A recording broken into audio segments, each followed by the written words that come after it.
Thank you for joining us for this annual Library of Congress Veterans History Project Post-Traumatic Stress Panel Discussion. I'm Monica Mohindra, the Acting Director of the Veterans History Project. For 20 years, with help from individuals, organizations, and communities across the country, we have been collecting, preserving, and making accessible the firsthand accounts of U.S. veterans from World War I through the current conflicts. These over 111,000 stories in the archive represent an impressive achievement and an enriching source for greater understanding of our collective history. But with over 19 million more veterans, we need and rely on people like you to sit down with a veteran in your life, in your community, your loved ones, and record their story so that we can share it with researchers across the nation and the world. Please join us to help gather the story of the veteran in your community or your experience of service by visiting www.loc.gov/vets. That's www.loc.gov/vets. While VHP collects plenty of stories about struggle, sacrifice, and successes in the military, some of the toughest struggles of a veteran's life persist long after they have left their military service. Post-traumatic stress affects nearly 13% of US veterans, and confronting these life-altering symptoms is as much part of their story as anything that happens while they are in service. That's why we conduct these annual panels, to bring attention to the different ways veterans empower themselves to combat these PTS symptoms, and to shine a spotlight on people and programs dedicated to helping veterans overcome PTS. One of those people is our moderator today. Rob Jackson is a founder and director of Beats, Rhymes, and Life, an Oakland, California-based nonprofit that uses hip-hop therapy to promote healing of post-traumatic stress, as well as other mental health issues through music. Under Mr. Jackson, BRL has trained over 1,500 providers to lead therapeutic activity groups, which have helped over 4,500 youth participants overcome trauma. His is just one of the really incredible stories you'll hear today, and we hope you find it as enriching as we do. Thanks again for joining us. Thank you so much, and it's an honor to be here today to moderate this esteemed and amazing panel.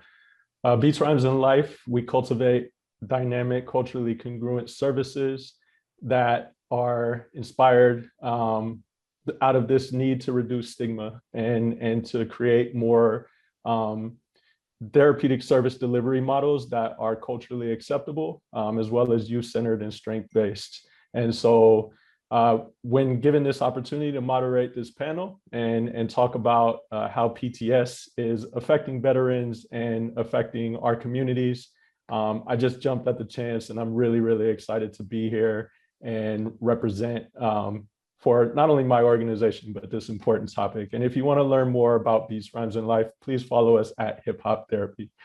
Ironically and coincidentally, since 2004, actor and philanthropist Gary Sinise has been performing music and raising money for veterans with the Lieutenant Dan Band. 2004 is actually the time that Beats, Rhymes, and Life started as well. In 2011, he founded the Gary Sinise Foundation, which has raised nearly $200 million for veteran causes. Mr. Sinise is a passionate advocate for vets and a firsthand witness to how music can change the lives of people affected by post-traumatic stress. Unfortunately, Gary couldn't be with us in person today, but he recorded a message about his experiences playing for veterans and how important music can be in the healing process that we would like to play now. Hello, Gary Sinise here. I just wanted to take a moment to thank the Library of Congress's Veterans History Project for the honorable work you do to preserve the personal accounts of America's veterans for future generations. Thank you for giving me a few minutes today to talk about the role music can play in raising spirits of our veterans and their families. After the tragic events of September 11, 2001, my life's focus and perspective shifted, as it did for many of us. It was a turning point for me. As our nation's servicemen and women were deploying in freedom's defense, my heart went with them. I was called to do more. In 2003, about 2 weeks before my first trip to Iraq with the USO, I called up my pal, Vietnam veteran Kimo Williams, one of the original members. I told him I wanted to play some music that would make our service members smile and honor them with a free night out. Without knowing it, our pure love of music joined with a greater motivation, and when joy connects to mission, a life's purpose begins to take shape. It did for me. I saw how music and someone showing up for them could turn slumped shoulders into lifted spirits. That's the power of music and the importance of expressing our gratitude and appreciation for our service members. When I formed the Gary Sinise Foundation in 2011, raising spirits and supporting the mental wellness of our nation's heroes was and continues to be the heartbeat of our organization, and it is the bedrock of this mission that I continue to serve. It is critically important to me that our military service members, veterans, and their families all know that we are here for them, we are not going to forget them, and that we will always do more to support them. And it all started with my love for music, for our troops, and for our country. In fact, you could say that it all started with honor, gratitude, and rock and roll. So today we have really amazing guests with us from various parts of the nation that are all doing work around using music as a healing tool for veterans with PTS. So for opening statements, I would like to start with our own Bob Regan. Can you please just give an introduction of yourself and talk about your work? My name is Bob Regan. I was a professional songwriter in Nashville, Tennessee for many decades. And in the early 2000s, I had the opportunity to perform on Armed Forces entertainment tours around the world. And I met hundreds and hundreds of servicemen and women with these amazing stories. And songwriters are natural born storytellers. So I thought, let's combine the two and see what happens. So about 1,000 songs later with veterans of World War II, all the way to those currently serving and their children.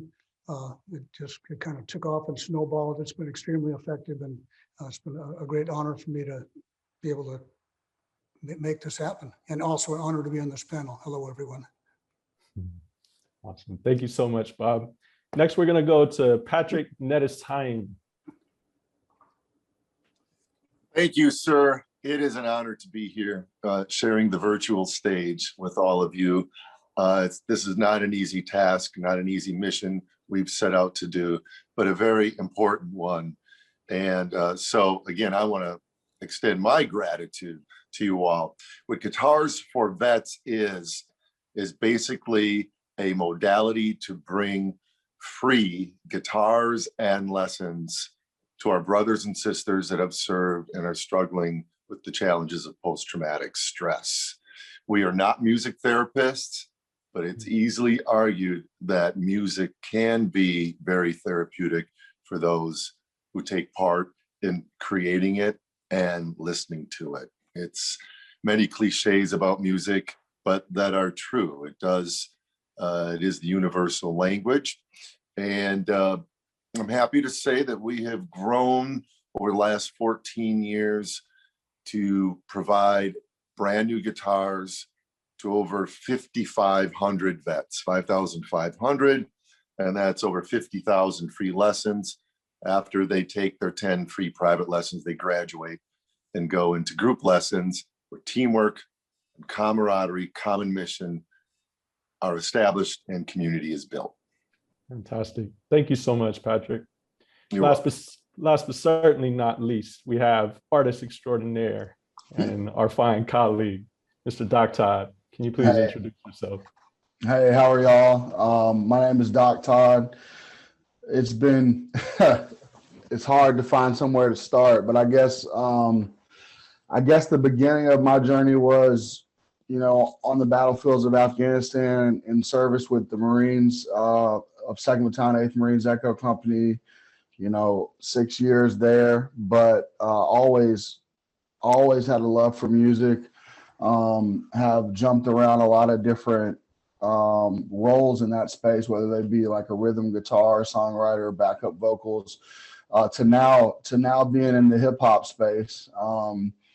I guess I kind of really jumped on the scene in June of 2017. I released an album called Combat Medicine, which was focused on, you know, the stories of war. It was also focused on some of the things that we go through returning, whether that be post-traumatic stress or suicidal ideation, but substance abuse as well. And talking a lot about those issues in combat medicine. The album got picked up by NPR, CNN, HLN, ABC, and a bunch of different news outlets. And I've been a working solo hip hop artist since. We've got projects that continue to come out. Did a project called Strange Pictures where we took veteran paintings and veteran art and we interpreted them through song. And then we also made new songs and had the veteran artists interpret those songs by like scoring a painting or scoring a piece of art to our music. And that was called Strange Pictures. So I've done a lot of different work in the military centric music space, as I would call it, focused primarily on our biggest genre now, which is hip hop. And been doing that since 2017. So just really, really excited to be here today and share some of my story. We're excited to have you, Doc Todd, as well as you, Bob, and you, Patrick. So thank you so much for joining us on this panel today, and let's just get right into it. So I'm going to go into individual questions for each one of you, and I'll do it in segments. So we'll just go in reverse, and we're going to go ahead and start with you, Doc Todd. And your first question is, could you share some of the personal messages you've received regarding your music's impact on combat veterans and the quality of life? Yeah, there's several. I'll obviously leave names out, but I mean, I've had a lot of people reach out to me, whether that be a letter or direct message on Instagram or the different social media outlets, or via phone. I've made my phone number readily available to veterans who follow my career. That says that the song Not Alone in particular literally saved my life. Like I'm using their words. These aren't my words, but I've had multiple instances where someone's hit me up, you know, the night that they were, you know, planning to commit suicide and said, hey, I was about to end it and Not Alone came on, or, you know, I remembered, you know, your song and I pressed play and decided that, you know, life is worth living. And, you know, that's, as an artist, that's probably the most, I don't know how to word this properly. It's the most impactful thing for sure that can happen as far as it relates to someone reacting to your work, is saying that it physically, you know, kept them from doing harm to themselves or other people, and that it helped them to, you know, find identity in the words that you say and the things that you're talking about, to find themselves in it and to find hope and to find a reason for living. There's nothing more important than that. That's, you know, and we say in the business all the time, it's a very tough business, monetarily, financially. It's a what have you done for me lately business. It's a cliquish business. And, you know, that's one of the things that is constant, that does matter, is the impact that it has on other people. And I have to take people at their word because I don't have any reason not to, and I don't have any way to know if what they're saying is truthful. But I feel the burden of the other side of that also, because if what someone is saying is true about the positive impacts that my music has had on their life, it's also very possible that my music has impacted some people in a negative way. You know, and we're dealing with topics that are extremely sensitive and, you know, unbelievably tough and traumatic for some people. And I dance all over the line. You know, that's my role in this. That's my job in this, is to speak from the battlefield and to speak from my own substance abuse issues and my own issues with post-traumatic stress and my own combat experiences. And I know that more often than not, the stories are always positive. In fact, I have never gotten a negative story of impact, but it does make me aware that with that being true, that the other side is also possible. So, I take what I do very, very seriously. I know that we're, dancing in a very, very serious field, like in that there's a lot expected of me, and that I must, honor what I do, and I must bring the right mindset and spirit to what I do, because it does absolutely, I have no question that it impacts people's lives, from all the messages and things that I've got that I talked to you about. Thank you, Doc Todd. And then a follow-up to that is, do you consider the impact of your music that it's had on veterans a byproduct of the story and the relatability? Or is it a result of you taking those experiences and then approaching your work with more of an intentionality since you have now become a veteran? Wow, that's a phenomenal question. I think, hey, we're talking about the story. Like, I'm talking about things that these war fighters can relate to. I'm talking about being overseas. I'm talking about being in the midst of, some sort of kinetic or violent activity. I'm talking about, putting the bottle down or the drugs. I'm talking about, waking up in a cold sweat. So, like, obviously those things at face value, 100% story. Because when they hear these things, it's like, wow, how that's incredibly relatable, and wow, I've experienced the same thing. So I think there is the sense of common story that's most important, but I definitely go into my work with intentionality to impact. I go into my work trying to positively impact. So I'm very conscious of what the goal is. The goal is not fame. The goal is not money. The goal is impact. So when I go into songwriting, or when I go into the studio, I'm very thoughtful about the things that I'm doing, to answer your question. But I think you're right. I think mostly it's story, and then it's the fact that I do attack the work with the right mindset, I think.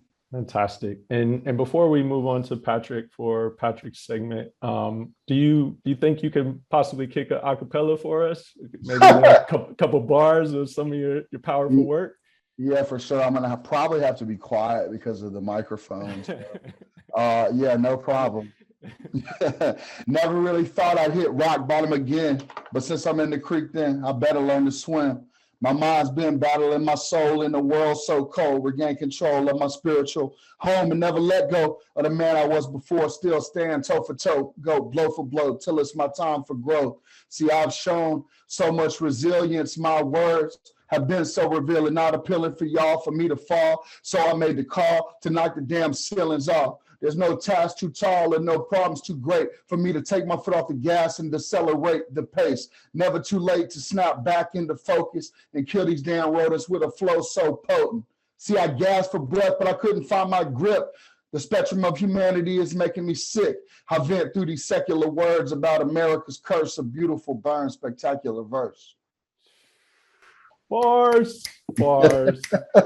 That's in my organization. We talk about discovering your authentic narrative, and I think the genuineness and the realness of which you just paint a vivid picture with your verse. If all of hip hop was like that, man, just imagine like just how amazing and how many advances we would make. Thank you so much, Doc Todd, for sharing that. That was incredible. Yes, sir. Thank you so much. And we will have much more questions for you in the open segment. We're going to move to Patrick. What is it about the guitar that you find particularly cathartic and healing for vets with PTS? There's many aspects to that, Bob. One of the things that we didn't expect, and I'll start with that, is when I was working with a Marine, and he had a strap on his guitar and he was holding it, and he said, I really relaxed when I got this thing on, because I fought in a lot of urban conflict in Iraq. And it was wearing my automatic rifle that gave me a sense of protection. Most people see that as a weapon of destruction, but I understood how it is viewed through the eyes of many combat vets. It's the instrument that keeps them alive and keeps their brothers and sisters safe.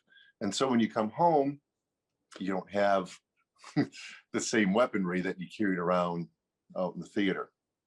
Having the guitar around the neck and holding it like that gave him that sense of comfort again, that sense of protection.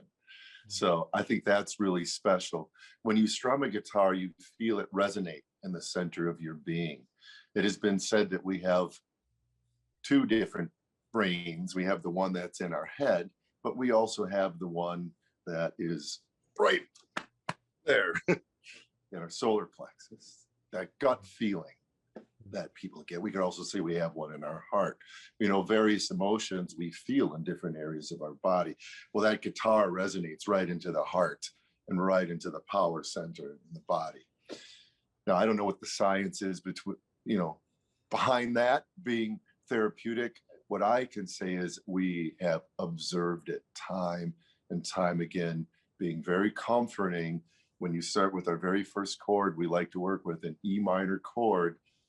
It resonates into the whole being and really brings forth a lot of emotion with that. The other thing about guitar playing, there's many different modalities to get people to focus and disengage from the trance of horror that post-traumatic stress can bring with it. Some people do knitting, others do fly tying, or just getting out in nature, many, many different ways, support animals. But the guitar is it's a sexy instrument. Most people at some time have fantasized about being a guitar player in a band, whether it's a rock band or country or whatever that might be. And, to Doc Todd doing rap, there's a lot of rappers out there that have some real rock and guitars playing with them. So it is attractive.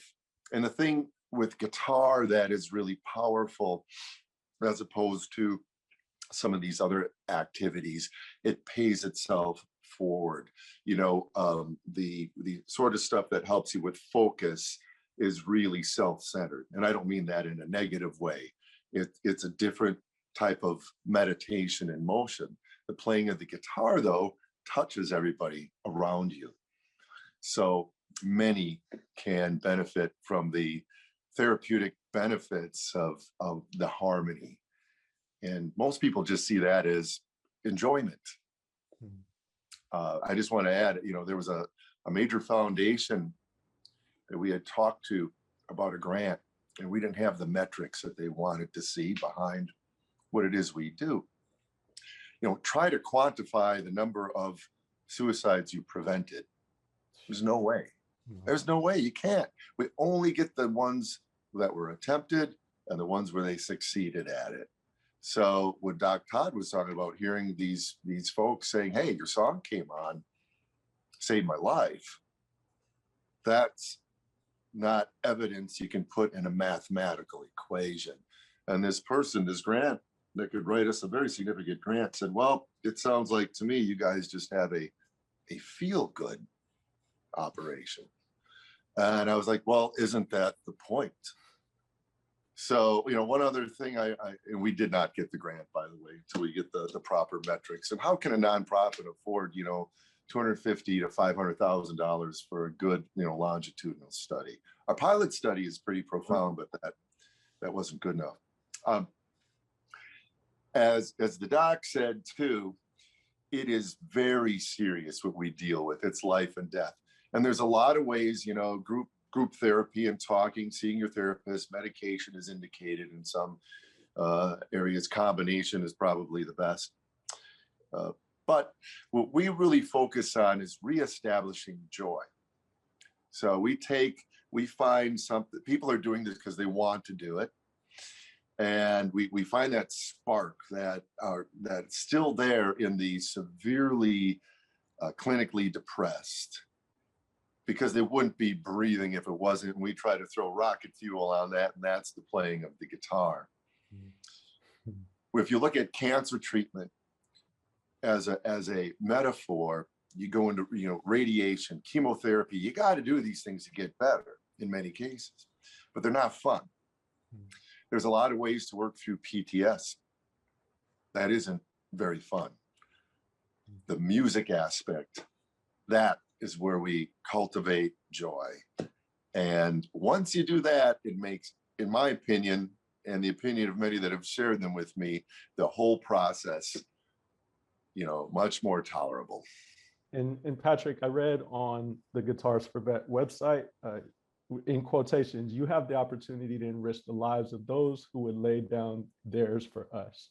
And in particular, what stood out to me was that you all have developed a robust volunteer program throughout the country. And I'm hoping maybe you could speak more about what the responsibilities are of your volunteers and how do they enrich the lives of the vets who have sacrificed so much.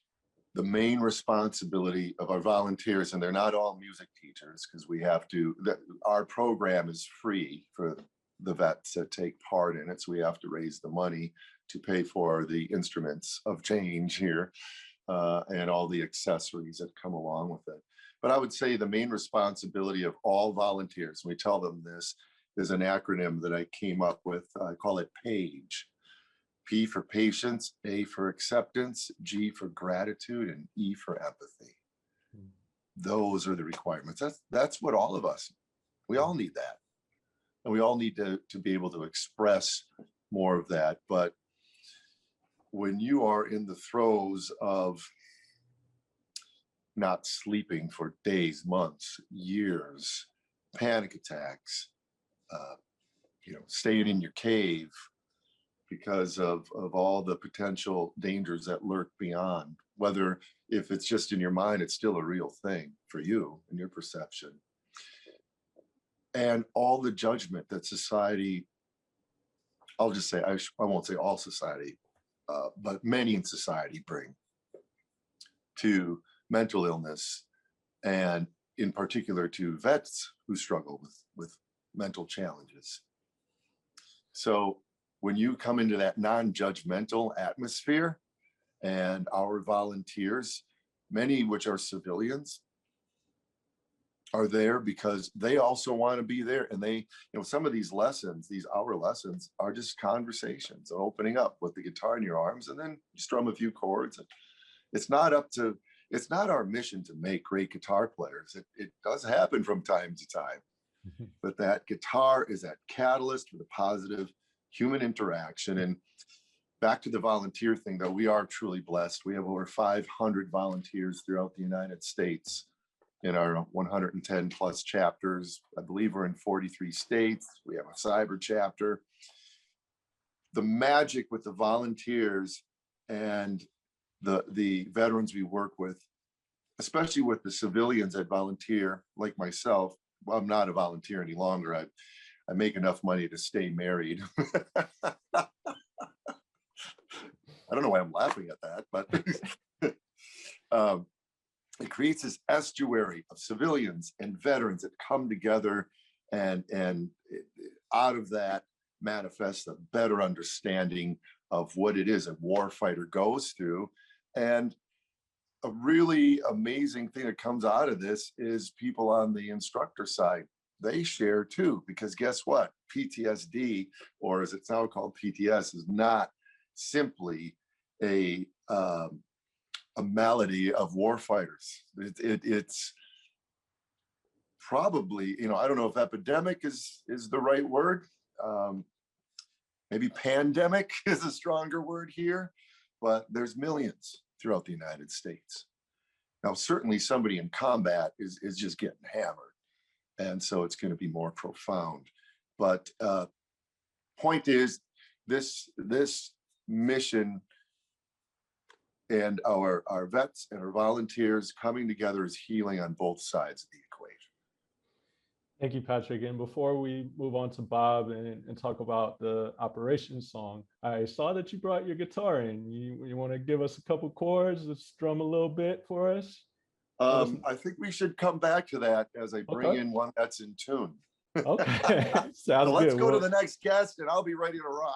That sounds great. Looking forward to it. So we're coming to you, Bob, and certainly looking forward to hearing about Operation Song. So my question for you, how do you use the process of songwriting, creating music to help veterans with PTS process their experiences and emotions? again, we are not, as Patrick said, we're not therapists, but it can be very therapeutic. So basically, I think this is kind of, this is how the process of Operation Song works, and this is how I think it's effective.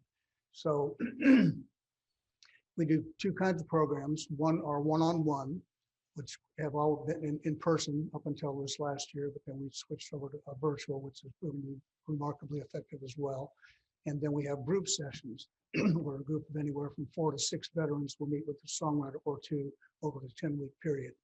But the process is essentially the same. You just get the veteran or their family member talking. It's very low pressure. Nobody goes into this saying, you've got to write a song, you need any particular skill set other than storytelling or musical ability. We almost prefer that those with whom we work have no previous songwriting experience. We just start with a conversation. And if you can get people talking, they'll almost always get around to what's most important to them. And these songwriters, and all the songwriters we use are skilled professionals. They've written, we have Grammy Award winners, all very accomplished professionals, and they're very empathetic and adept at just starting that conversation and building trust in a big hurry, which we have to do. So that's the first thing. Once you get somebody talking, and again, they get around to what's important to them, and songwriters have these antennae, and we're listening for these phrases, and once they say something, you can go, now wait a minute, you said this, and how does this sound? And you put some chords and a melody to that, and it's just immediately disarming. It's like turning a lock, and the tumblers line into place, and the door opens. And myself and all the songwriters that we work with are always just very gratified and sort of incredulous at how quickly people will open up in this situation, because we are not therapists, we are not friends, we are not family. We're just a completely, just someone with no dog in the hunt. Our only intention, our only purpose is to help them tell their story. So once you get somebody talking, and they may not, if you have PTS and you're suffering from some trauma that you've gone through, your emotions and your experiences are scattered, and they're weighted. You have triggers and all these different things that you're having trouble sorting them out. But in the process of songwriting, you can hang all this, everything these people say, and sometimes in the sessions, I've had veterans talk to me for 3 hours before I'll even pick up the guitar. I will just be taking notes with their permission. And then sort of thinking, I think this is what you keep coming back to. This is the big idea. So that's our chorus. And then how did we get there? So when you can take their words, just massage them slightly to make them rhyme, and all of a sudden you've taken all this big jumble of chaotic experiences and emotions and hang them on a narrative arc that with a beginning and a middle and an end, and with the music that props it up and fortifies it and amplifies it, it's very cathartic. And again, when someone hears their own words sung back to them in a genre that we always say, what genre of music do you like? We can cover a lot, not everything. We can't do. This is Nashville, by the way. So but Nashville is a story town, and these are stories. But anyway, I think that's what happens. You can take this, again, a lot of chaotic experiences and emotions, hang them on a narrative arc with a song with resolution. We always try to put hope in there. And some people come to us and they're hopeless. But we try to find that light and make sure that song is a way for them to move forward in their life and to feel like, this is my story, these are my words, and I can play this for myself. As one woman, the MST survivor, said, now I don't have to think about it, I can just listen to my song. And they can also play it for their friends and their families and say, tell the wider world and their veteran buddies, this is my story, this is how I feel, this is what I did, this is what I want the world to know about me in 3 minutes, in a very relatable package, which is not easy for people to do for the most part.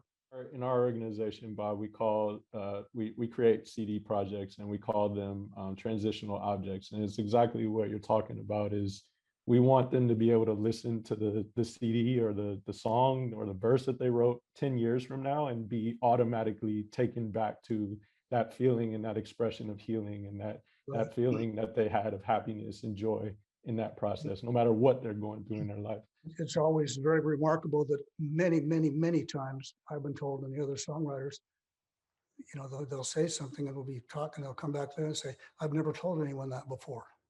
Just last weekend in Fort Benning, this gentleman wrote, a Vietnam veteran was writing a song, and I said, how did it go at the end of the session? He said, I told him things I haven't even told my wife, and we've been married 37 years. Wow. Wow. So again, just something about that process and the trust that gets generated very quickly by virtue of the caliber of the songwriters and the experience. It's a little bit disarming. And when you get into a disarming situation, you're a little bit left-footed, and you tend to, you know, reveal things that you might not reveal in another situation. When we started doing this, I thought, well, we're going to help, you know, veterans, you know, like Doc are just back from Afghanistan or Iraq. But in our programs at the VA, Vietnam veterans started coming, Korean veterans, and you would get these amazingly powerful groups with Vietnam veterans sitting with Iraq and Afghanistan veterans sharing their stories. And, you know, the phrase "same story, different war" would come up repeatedly, and they could prop each other up and, you know, kind of use each other's songs to help relate to each other. And we've also worked with a lot of World War II veterans now, believe it or not. We're losing them at a rapid rate, and there's no expiration date on PTS. When you get these, you know, somebody said, we just wrote a song with a gentleman who was 102 years old. And he said, you know, my songwriter said, you know, how'd you live so long? And the guy said, I guess the devil doesn't want me. He said he had 2 chances in Normandy and, you know, 1 in Vietnam. So he said, we're writing that. The devil didn't want me. And this whole guy. And sometimes the World War II veterans, you might talk a little bit, but it's kind of coded, and you sort of have this one little narrative. But if you break through that, there's still real emotion. 75 years old, and he heard the song and then broke down crying, which is incredibly gratifying. Yeah, the devil didn't want me is a powerful title for a song. And another powerful song that you shared with us prior to this panel was called Some Days. And what I noticed in that song, there was themes of alcohol abuse, drug abuse, loss of family and friends, night terrors, loss of mental control, loss of innocence, isolation, depression, self-harm. All those things were discussed in that song. So could you maybe just walk us through briefly, what's the process like for vets that walk through your door for the first time to getting to the point where they can create such powerful compositions? In the case of that song, Some Days, that was written with a veteran, Ryan Taylor, who had actually written that, pretty much the rap part of it, on his own. So we didn't take any credit for that song. We kind of threw the Some Days and put a beat to it and gave it the top line melody. But the process for most of the veterans that come to the program, they just come through the door. They've heard, I mean, they have a willingness to open up or they wouldn't be there. But our programs will start off, and this has to happen in a very compressed time frame. Probably 80% of what we do are in our one-day retreats. And so we'll start off, a couple of the songwriters will play a few songs they've written, maybe a hit song that somebody might have played, and they'll go, okay, wow, I get to sit down with a guy that wrote a hit for Tim McGraw or Keith Urban or whomever. And then they just go in a room and just have a conversation.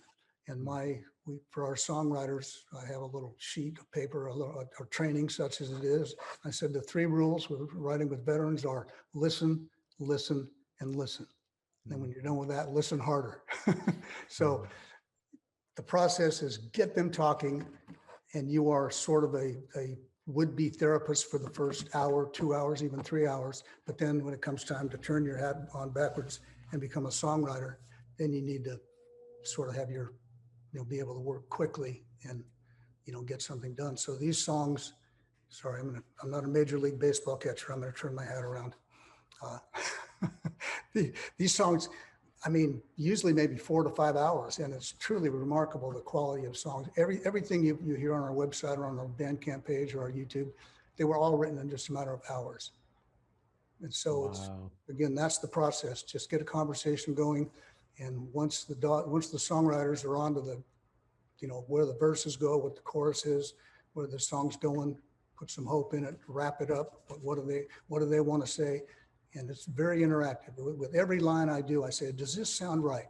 Does this feel right? Is this how you would say it? And if you go, not really, I go, let's keep fishing. So the more interactive, the better. And at the end of the day, people kind of start off at the beginning of the event, kind of sitting back like this, kind of wincing. And by the end of the day, everybody's arms open, hugging, high fives. And it's truly a remarkable, cathartic process. All three of you have created such an incredible and pertinent and important space that, you know, you can tell it works because it's organic. It's not contrived. You're not forcing it. You're just creating a safe space for veterans to be able to share their stories, which I if I had a hat, I'd take it off to all of you. Bob, but because you turned your hat around, you went into artist mode real quick. Is there a particular lyric, set of lyrics, a composition that maybe you could just kind of share with us, or? Yeah, this, and I thought about this a little bit. There's so many. For really about the first 6 years of this, I wrote almost all the songs, but then I just got overwhelmed with running the nonprofit. So I kind of turned into more of an admin guy. I've got other songwriters writing, but this one really kind of struck me fairly early on. The VA asked me to sit down with a flight medic, Ian, who had just come back from the Korangal Valley in Afghanistan, which was a very, rough time, and just repeated medevac missions day after day after day after day. And he came back with, serious PTS, and his adrenal system set on 110. He was just fluttering, wired. And so I just started asking him questions, where are you from? And he was just motor mouth talking, just spilling out stuff about, all these, the medevac missions, what would happen. And I was a couple hours in, my head was reeling. I've got like 7 pages of notes going, I have no idea what this song's going to be about. And he was talking about the chaos when you get the medevac call. And he said, you have to have your headphones on, and there's a very specific cadence of calls through your headphones to try to make sure everybody's, So anyway, I said, well, explain to me what you hear in your headphones. And immediately he goes, medevac, medevac, medevac, first up and chase, go Redcon 1, clear up left, clear up right, get in the air. So I went, wait, stop. So I went,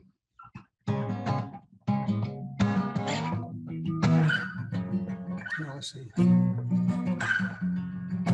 Medevac, medevac, medevac, first up and chase, go Redcon 1, clear up left, clear up right, get in the air. 2 minutes out, 2 minutes out. Look for smoke, get on the ground, get them in, secure, get them out of there. And these guys are poets, these men and women. And then I said, okay, but anyway, he was just so shocked that I took that cadence and what he was saying in the headphones. And then I said, then what happened? And he said, their pain gets lost in the rotor wash. He said, they're just these ungodly screams of these people that are dying. So that was his line. I said, the pain gets lost in the rotor wash. He said, but you can't think about it. No second thoughts, just do your job. When your call signs dust off. And I said, well, what do you want the song to be called? He said, I want it to be called Dust Off. That's the call sign for medevacs ever since Vietnam. So anyway, it's just very collaborative. It was his words. And at the end of it, he just kind of slumped in his chair because all that, it was just jumbled. And we're not going to cure PTS. I wish I could say we were. We're just giving one more tool in the toolbox, one little 3-minute song to encapsulate that experience and say, this is what it was like when the medevac call came in. And this is how honored I was to serve as a dust-off flight medic. Wow. I keep in touch with all these guys. Not being a therapist, again, like Doc said, the first thing I do is give them my phone number. So I got my phone, it's always blowing up, and I'm honored. I mean, the work you're doing is really, really incredibly important. And, the service that you're providing it's obviously people rely on that. So I personally want to thank you, and I look forward to going onto the website and hearing more songs. And thank you for sharing that with us, Bob. And Patrick, it looks like you're ready to give us a little taste as well before we jump into group discussion. Ready to rock. Let's do it. What you got for us? Got an instrumental piece here that this was instrumental in some of the things we do, because I wrote it while I was laying down with my eyes shut. And that's when I realized we could teach folks that had some paralysis and were also blind. Now, I already knew how to play guitar, so it made it easier for me, but it's possible. So here we go. It's called In the Moment.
Yeah, so I don't know about y'all, but I feel like Doc Todd and Bob and Patrick, y'all need to do a collaboration after this. Y'all need to like hook up and make some music together, because all three of you are incredibly talented. Thank you for sharing. We're going to jump actually into our open portion of this panel discussion. And so the way that's going to work is I'm going to ask a series of questions and just kind of open it up to all three of you, whoever wants to jump on these questions. But the first question we have is actually for all three of you. So we're just going to go in the same order, and I will ask the question of all three of you, and then we'll open it up for more of an open discussion afterwards. So the question for all three of you: the Veterans History Project, our host for this discussion, is primarily a storytelling organization capturing the experiences of U.S. veterans throughout history. Whether in song or through oral history, why do you think it's important for veterans to tell their stories? And we'll go back to you for this, the first one, Dr. Todd. I think it matters. First, and one of my old mentors just used to say to me all the time, our work matters. And, it just matters. The perspective of it, what we've done, what we've gone through. It's not just, I feel like it gets put in a box so much, like just military stories, military ideas, veteran ideas. I feel like it's subjugated to political affiliations and news and all these different things, when it's just like very much a human story about, sacrifice, commitment, or willingness to put your life on the line for other people / a lot of different things. I just think the story is extremely relatable. It's why you see all the movies. It's why you see all the military movies. It's why you see all the books. It's why you see all the stories, is because it's a meaningful and important thing. And, I look at, Patrick and Bob as people who are trying to heal veterans, and tell great stories. One of the things that matters to me that may be a little different than them is I don't think that we have appropriate representation in the entertainment space. I don't think we have appropriate representation in, about art, who are the, top 50 to 70 to 100 artists and songwriters that are out there right now. Where is a military voice? Where is a veteran voice? It doesn't have to just talk about military centric music. We have life experiences too. And that in and of itself is a life experience. So I'm an advocate for, veterans getting work in the music industry, whether that be production work, whether that be writing work, whether that be if there's someone that's, the front facing artist, I just think there's poor representation of the stories and of the talent that exists in the space. I spend a lot of time working with organizations that just help veterans tell their story, and we have one that's nowhere near as revered or just with the pedigree of what Bob's doing. But we have one called Alchemy Sky Foundation here, running into a lot of veterans that can't play guitar and can't play keyboard and things like that. And it's kind of an easy way for them to express themselves immediately, is because it's vocal and it doesn't require melody or singing ability. It's vocal in the sense of you don't use the same parts of your voice for rap. It's why people from different countries have an accent when they rap. So it's just different. And the idea is not to get this great song out of this. Like, that's not the point. Like, the point is the way, the look on their face when they hear themselves on a record for the first time or whatever. But I feel like I'm getting off topic, but the story is important.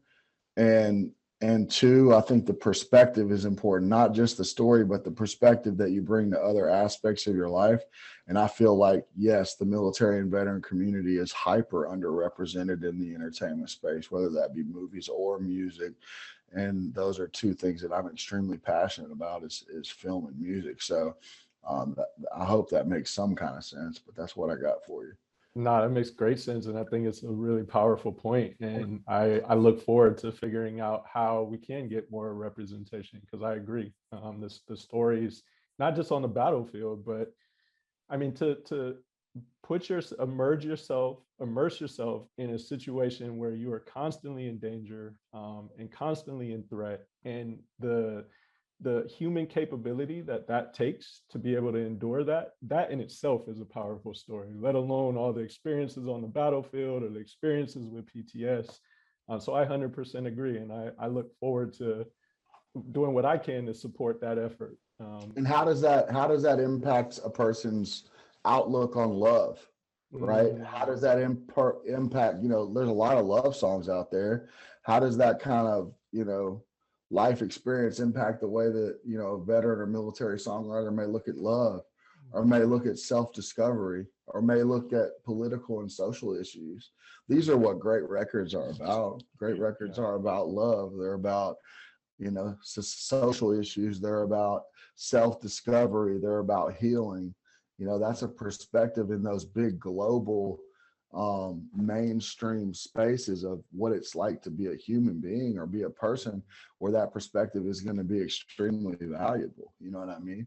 Commitment and, overcoming adversity in love is if anyone's married in the panel, you got to overcome some adversity, to have some good things happen. Right. So I just think bringing those things into LA, Nashville, New York, I think that those would be good things. Thank you, Dr. Todd. And Patrick, same question. Whether in song or through oral history, why do you think it's important for veterans to tell their stories in the same way the Veterans History Project does? Well, I have a couple of points to that answer. First of all, Doc Todd, thank you for that. You are absolutely right. In the music industry, though it is so cathartic to share the stories of combat experience and war fighting experience in song, that's part of the human experience. And people who are veterans were civilians prior to being veterans, and then they come back to civilian life. And there's a whole spectrum of things that are not that much different, if any at all, than the rest of us. So I think it's important that vets who get past that initial stage, like our Mr. Regan is working with here, of being able, those songs being able to express that pain and then move beyond that, is to be able to be seen for writing songs like any other musician would be, that they're not just pigeonholed into writing about pain or agony. They can write about pain and agony, but that might have to do with their relationship that just happens to be with the opposite sex or whatever, you know. I mean, it's just like any other tune, and write about joy and happiness and, you know, the truck they love or whatever that is. There's just so much more to this, and that's where that, you know, that joy aspect comes into it. So as far as sharing stories, you know what, I'd like to share a story that Yvette shared with me, and I'll try to be brief with it, but you can see the power of this. When we were doing our pilot study, a research program in Milwaukee, Wisconsin, back in 2011 and 12, I was the principal instructor in that, and a gentleman came in to see me, and for his first lesson, he was extremely angry. He had served in the infantry in the army in Iraq, and it didn't really seem like he wanted to be there. He was very vocal about calling Middle Eastern people sand rats and towel heads and other things that I won't mention. And in this interview, there was an old Vietnam, the Vietnam vet called himself a river rat because that's, yeah, but they embraced that term, was in there that had seen 4 tours in Vietnam. And he told this younger man that, I get it, objectifying your adversary, your enemy. But he goes, sometime you got to realize they are people, and you do have to reconcile that in your mind, body, and soul. And so he said something else. That didn't bring him down, but it was a good point made by another vet. So he sat down. I handed him the guitar, a little more grumbling, held the guitar. I showed him how to do that. And with a bunch of resistance, I got him into that E minor chord. I got him to play it. He strummed it. And we use this chord too, because it's pretty easy to get to right away. Hit it again, and he paused. And he looked up at me and he said, I'm going to tell you what I think about this program right now. So I thought, okay, this guy's going to totally dress me down again, but that's okay if he needs to do that. He strummed it and he started to shake. And then tears started streaming down his face. And he said, this is the first time I've felt peace in the 4 years since I've been out of the service. And he just kept strumming that chord and weeping. And then we both smiled. So that was a transformation that was very profound, because then he started singing. Then he started writing his own songs, and he found that voice that he could not find. It took that energy that was anger, and you can understand where that anger came from. This guy was a walking, I believe they call it a walking paraplegic or something like that, where though he could still walk, his time walking was limited. It was going to be reduced, and he would be in a chair, and that's the rest of his life. And this was at the hands of the Iraqis that this happened to him. However, I think with that seed that the Vietnam vet planted and this chord, you could transfer that anger into passion, and that passion into music, and that music into joy, because it is joyful to release all of that huge weight, that bag of rocks that we're carrying around. Take that bag of rocks and play rock, you know. I mean, let's let that go, and then it touches other people, and then other people start smiling. And you, as one vet said to me, I used to think the only thing I could do was destroy, because that's what I was trained to do. And now with this guitar, I'm creating something. I'm creating something beautiful. And I'm very confident our other panelists have heard stories like that. And that is the inspiration that I take from all this to keep doing what it is I am doing, because that was healing for me as well. So it's pretty profound, man. Realized I was muted. Thank you, Patrick, for that story. I think what really stood out to me about that is, had you turned your back on that veteran because they were, using offensive language, or that anger was resonating in a way that didn't feel healthy, they would have never got to that breakthrough. and they would have never had that opportunity to get that message from the Vietnam vet. And I think all of you have highlighted the importance of when you create that safe space, you're going to welcome in all kinds of personalities and feelings and anger. But where else are they going to release that if it's not in this safe space that you've created? And so just want to highlight how important that is. So thank you again for that, Patrick. And Bob, same question. Whether in song or through oral history, why do you think it's important for veterans to tell their stories, similar to the way the Veterans History Project has? Well, the one thing that, again, this was not intentional when I started doing this. This was just sort of a, let's try it and see if it works. But after doing this for a while, I realized, with speaking to these veterans and then relaying my experience to all my civilian friends I did not serve, I realized there's a massive divide between the military and the civilian communities. Once the draft was eliminated, it was all volunteer. And you have an inverted pyramid where 1% of the population is bearing the weight of 100% of the military service around the world. And civilians do not really understand who serves, why they serve, what their service and sacrifice entail. So I think it's really important for the civilian community to understand, again, all those things I said, who's serving, why, what they did, what the sacrifices on the part of them and their families are.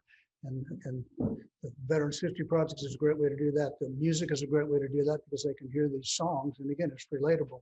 They don't have to listen to a war story, they listen to a song. And the other thing, and I've been working with the Veterans History Project for a couple of years now, just tangentially, but it occurred to us at the beginning of this year, we were kind of going through kind of a strategic plan and, what are our goals? And we sort of talked about we've accidentally created a musical military history for sure in Tennessee.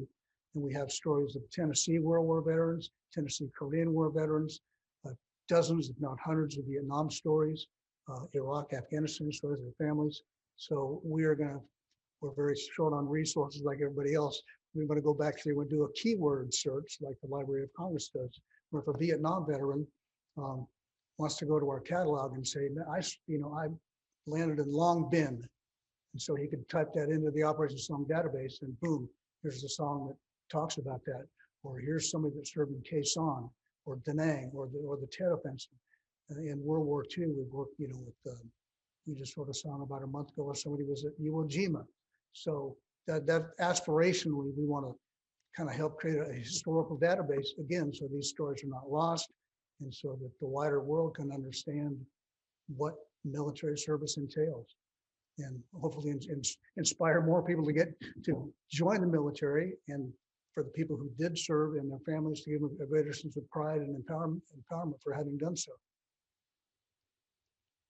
So I took a few notes for that question. I think I covered it. You nailed it, Bob. You got it. I say when Bob talks, I take notes.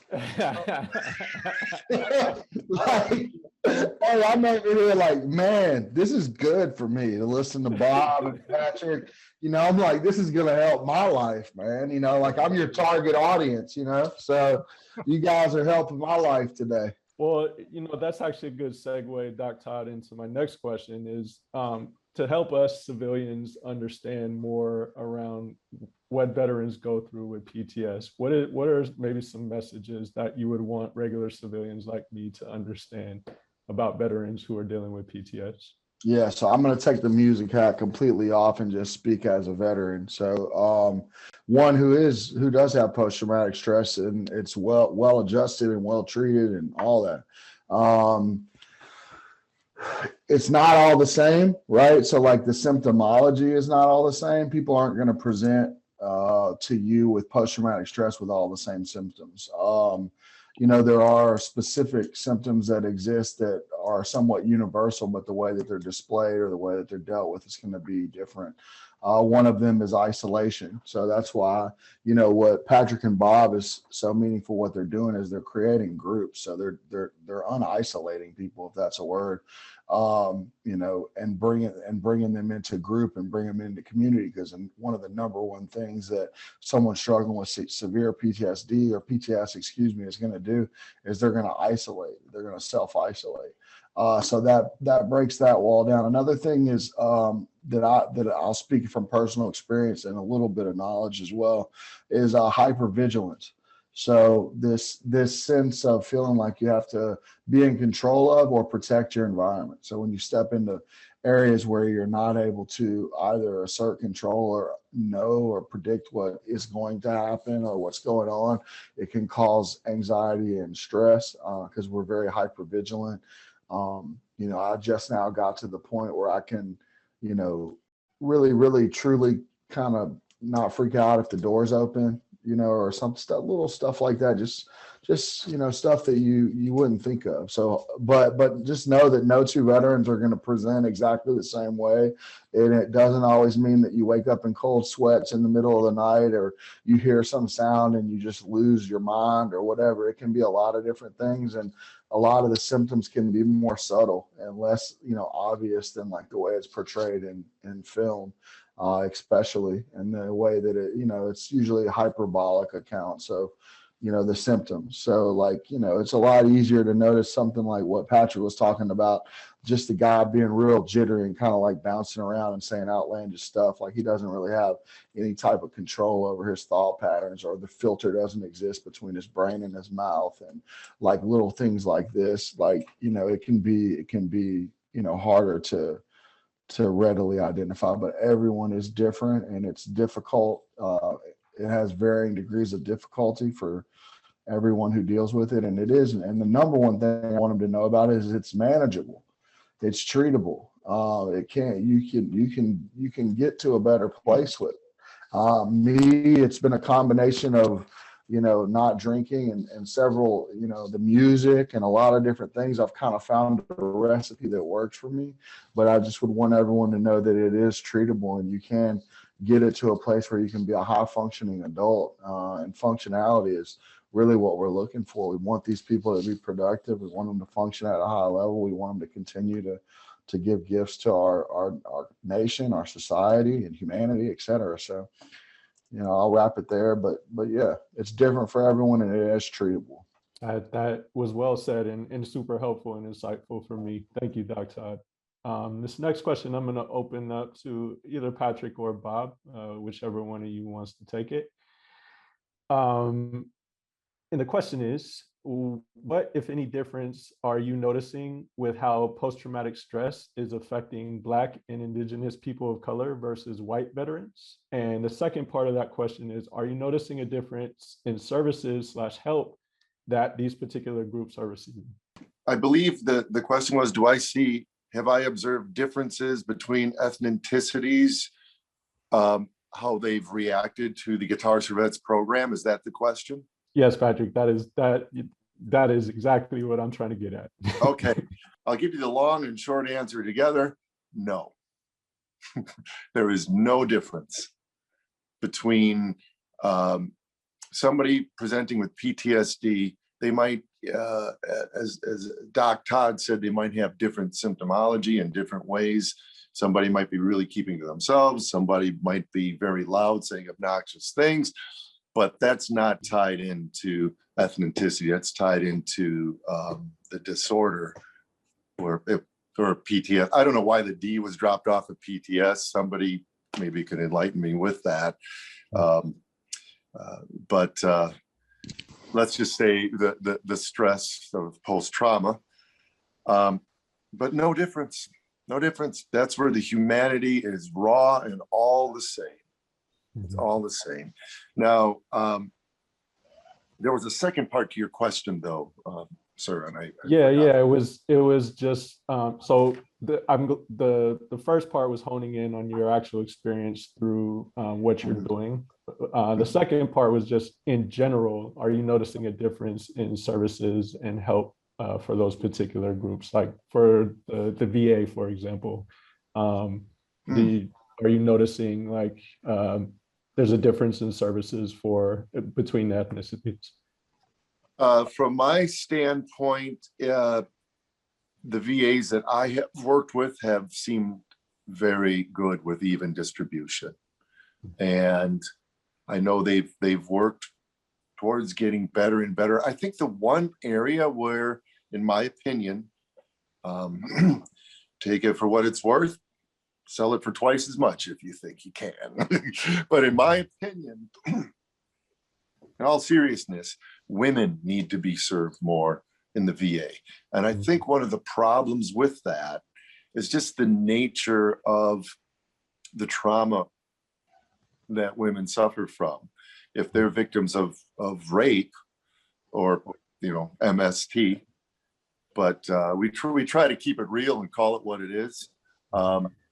It's tough to be around a group of men.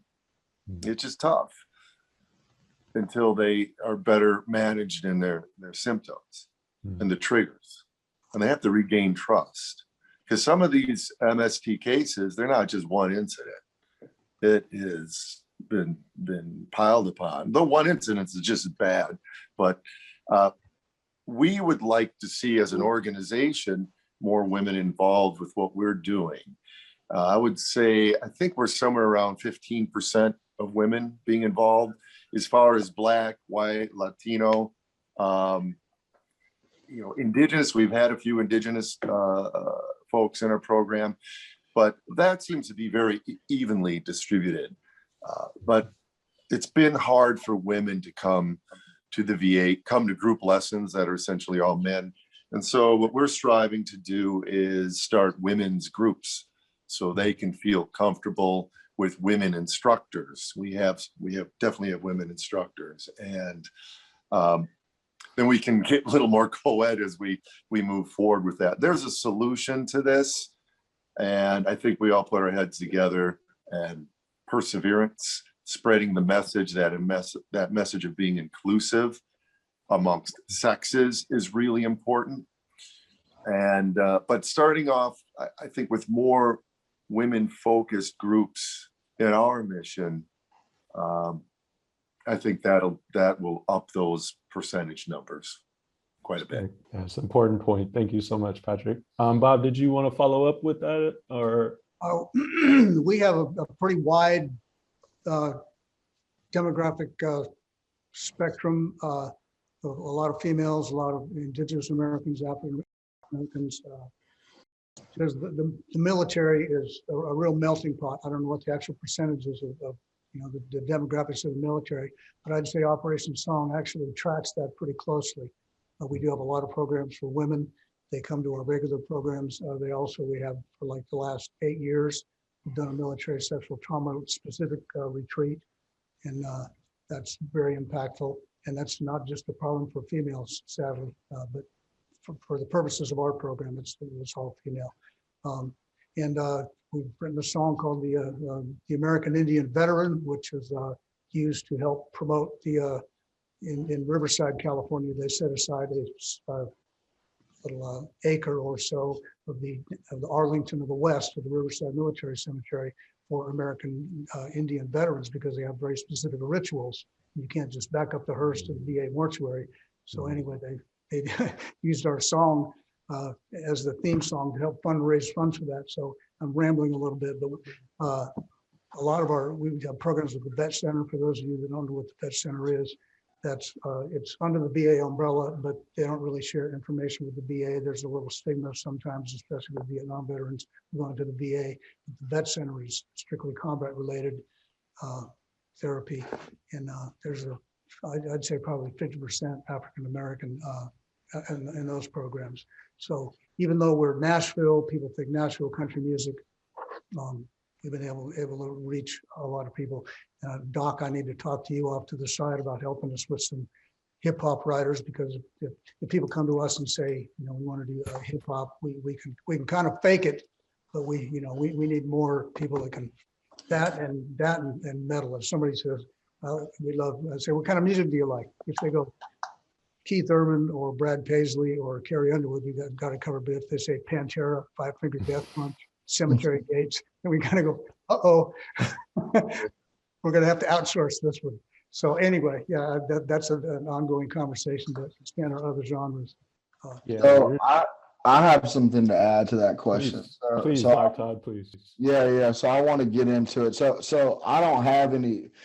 It's important to state that I have no evidence of any kind or like statistics. All I have is my observations, right? All I have is what I've seen with my own eyes. If there's a big disparity in what we're talking about, access to programs, access to opportunities as they're expressed, and access to treatment, et cetera. That's what we're talking about. Same as Patrick and Bob, in the sense of I've seen some, very reasonable, distribution of attendance among treatments and things of that nature in my personal life. I have.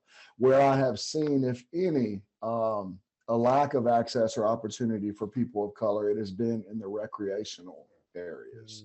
Whether that be tickets for like events, whether that be the recognition like on the football field, or whether that be like go on this cool like outing, or go on this fishing trip, or go on this, adventure or whatever. Though I've been around a lot of those, and those are the places that I've seen a very, very homogenous or, kind of lack of diversity in those events, or seen, that there could be some work done on, providing some equal access to opportunity for some of the fun stuff. I have noticed that. As far as like the hardcore treatments and the programs that are really like, in that space, I haven't noticed as much, but the recreation, in my personal life, I've noticed some lack of access to opportunity for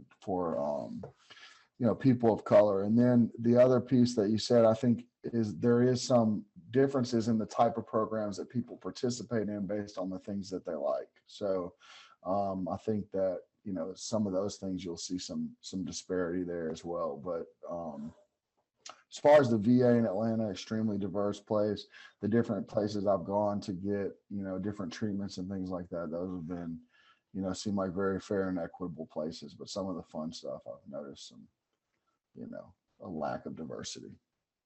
Thank you for raising that issue, Dr. Todd. And the great thing about this panel is it's going to be seen by a number of people that hopefully will be able, this will be able to resonate with them, and the messages that you all have been, the jewels, as we like to call them, as that you all have been dropping today, I'm sure are not only going to resonate with people, but I'm hoping that we can bring people to the cause and get more and more support, not only for your organizations, but for veterans at large.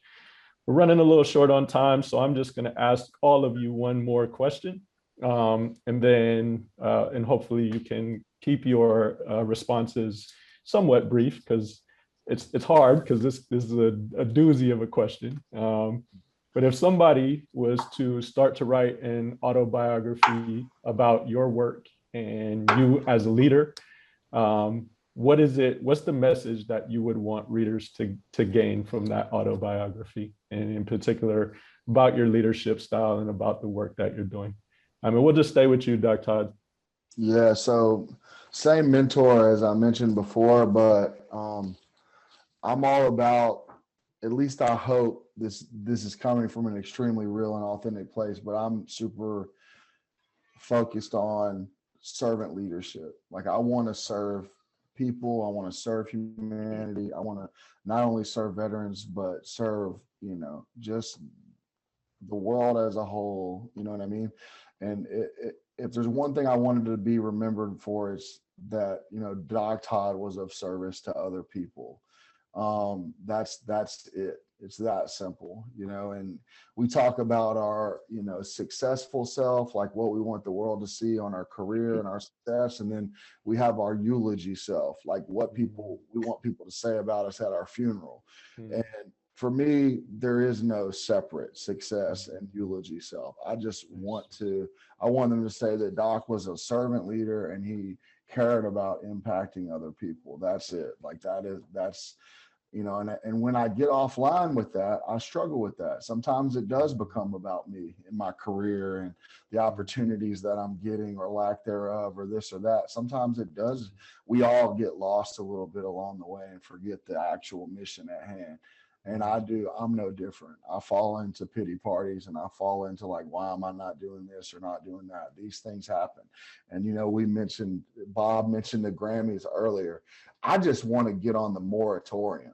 So like when I die, I want them to know that I lived. You know what I'm saying? Like they have a moratorium on the Grammys where they say like, this person died of music this year, and it's like everyone who passed away that had a huge impact on music. Look, if I never go to the award show, if I never get one, damn it, I better be on the moratorium. Like this guy represented military issues in music. He tried to serve other people. Like we know who he is, like, you know, and then just that I fought for others, right? Like that's all I want to be remembered for. Right on, Dr. Todd. And just know, like, this panel is partially to give you your flowers while you're here. So not just in eulogy, but like we're here to celebrate you today as well and the powerful leader you are. So thank you for that. Yeah, Patrick, same thing. Somebody writes your autobiography. What is it you want the reader to know about you and you as a leader in your work? Thank you. You know, I was thinking about the title right away because the book cover is going to mean everything. Absolutely. I don't have the imagery, but I got the title, Windows of Serenity, because that's what we're opening up here. The playing of guitar is what I like to call a wise distraction. There's many unwise ones out there we can go to, but what it does when someone close to you dies or is very ill, or if you're taken by tragedy in some form whatsoever, it can hang with you. I talked about the center of your being before your heart, your gut, your mind, and you get into a trance almost because that feeling tone doesn't subside. You go to bed with it, you wake up with it. When you start playing and getting into a song, it leaves, because you're engaging your hands and your mind and your body and your feeling, and you're getting, if you're playing for people, feedback from them. If it isn't verbal, it's emotional, smiles, and so many things are going on in this creation process. You open that window of serenity. So I would say, as far as what I'd like people to say about me, is that I've inspired folks to act upon their innate goodness in order to optimize their human being and better serve the greater good. Man, that needs to be a t-shirt. Somebody needs to put that on a t-shirt. That's awesome. Thank you, Patrick. And I love it. Windows of Serenity. I look forward to reading that one. Bob, same question. Somebody writes your autobiography. They begin to work on it tomorrow. What is it that you want to shine through about your work and about you as a leader? Well, I mean, I have a few mottos, one of which is, it's amazing what you can accomplish if you're not worried about who gets the credit. So I'm always trying to offload credit to the other people, to the veterans for telling their story, for the songwriters who help bring these songs to life. I would just like to feel like I've maybe moved the needle a little bit, and I was lucky to have knocking on wood here, I was lucky to have written some hit songs, but really the last chapter of my life as a songwriter was just using whatever gift I had, and I hesitate to call it that, just use my skill set as a songwriter to put it to a higher use. And let's face it, if you're a commercial songwriter, there's only so many ways you can write something in my cup, you know, sun coming up, 10-leg Georgia girl, blah, blah, blah. But in this iteration, it gives you a chance, and the other songwriters that have taken part in this, a chance to use their skill set for something that really flat out matters to one person. We may never write a hit song in this program, but for everybody that we've written with, that song has really impacted them. So, you know, my autobiography, I'd like to think I created something that will outlive me, and I'm a lot closer to my eulogy being read than anybody else on this panel. So we'll see. You'll probably be able to see if that happens. So yes, just that I was able to use what skill set I had for a better purpose. And I really do like what Patrick said about giving people a channel to use their innate goodwill and impulse to help others. Because a lot of these songwriters, they would not have thought to do this themselves. Or if I call them up and say, hey, will you write with this Korean War veteran? Will you write with a Gold Star kid? They go, absolutely, yeah. So it's allowed a bunch of people to challenge their altruistic, to channel their altruistic impulses to a greater good and a wonderful outcome. Awesome. And Bob, I'm gonna stay with you. The final question of our panel: what is a way that people can get in touch with you and support your work through Operation Song? Well, I'm not going to give up my cell number, despite what I said. Just go check us out at operationsong.org. We're on Facebook. We're on most media. You can message us anywhere, and the messages will get to someone who will get back to you.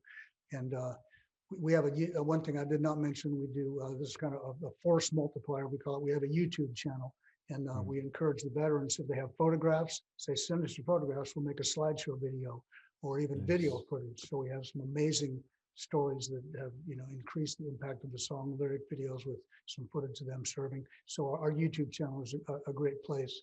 You just want to browse around. I think you'll be pretty impressed. Fantastic. Operationsong.org. I'm on it. I'm going right after this. Okay. Same thing, Patrick. What are ways that people can get in touch with you and support your work with Guitars for Vets?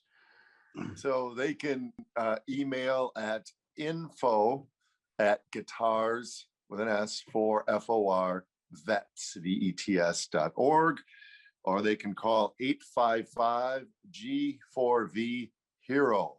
855-G for V HERO. Operators are standing by. And given that the VA recently put us in their newsletter and we are now pushing 3,000 new requests for lessons, I absolutely respect Bob without not wanting his phone overtaken. However, I'm going out on a limb, sir. Here it is, 414-339-3648. 414-339-3648. That is my direct cell phone line, and I do expect my phone to blow up, but time for me to get an upgrade anyway. Would love to hear from you. There's so much that we can do, not only for our brothers and sisters in this country. When I say brothers and sisters, that's all. We're only removed by distance and time throughout the world as well. So Awesome. thank you, sir. Well said, Patrick. Thank you. Doc Todd, give us your math, give us your info, how we get in touch with you and support all these amazing bars that you're spitting out here. Yeah. So I have, I would say, a catalog of around 80 to 100 songs that are available now. I'm streaming on all major platforms, Spotify, Apple Music, Pandora, Deezer. So wherever you listen to your music, you can find me by just searching Doc Todd. Secondly, Instagram, Twitter, and Facebook are at The Real Doc Todd. So that's TheRealDocTodd. So at The Real Doc Todd, as well as YouTube. So, I mean, if you have a computer, you can find me. You can find my music. Just type Doc Todd into it, and you'll get some results. My phone number is 404-281-6649. That's 404-281-6649. It is open for business, however, only legitimate business, or legitimate emergencies, because my phone is also overrun, but it is available. That's what we do. We're here to serve. So there it is. But the internet would be the short answer. Awesome. All right, you guys have shamed me. 615-400. 400 what? Leave me at 400-0764. That's 615 area code. Leave me a message. I probably won't pick up, but leave a message. I just wanted a Grammy songwriter's phone number so I can. All right, so that is our time. I definitely want to thank our panelists, Doc Todd, Patrick, and Bob, for all of your insightful information. And certainly, I know I'm inspired to get more involved with supporting veterans, and in particular with this issue of PTS. We definitely want to thank the Congress, the Library of Congress Veterans History Project in, my name again is Rob Jackson. It's been an honor to moderate this panel, and we look forward to the next one. Thank you. Well, let us thank you, Andrew and Rob, for putting this thing together. It means a lot. Thank you for having us. Thank you for giving us the platform to share, and for all, I'm sure, the incredibly hard work that y'all put into it as well. So I just want to say thank you from us to you as well. Ditto to that. Thank you, guys. Thank you. Yeah. Everybody. Okay, I'm going to end this with a quick song. Here we go. Hey, there it is.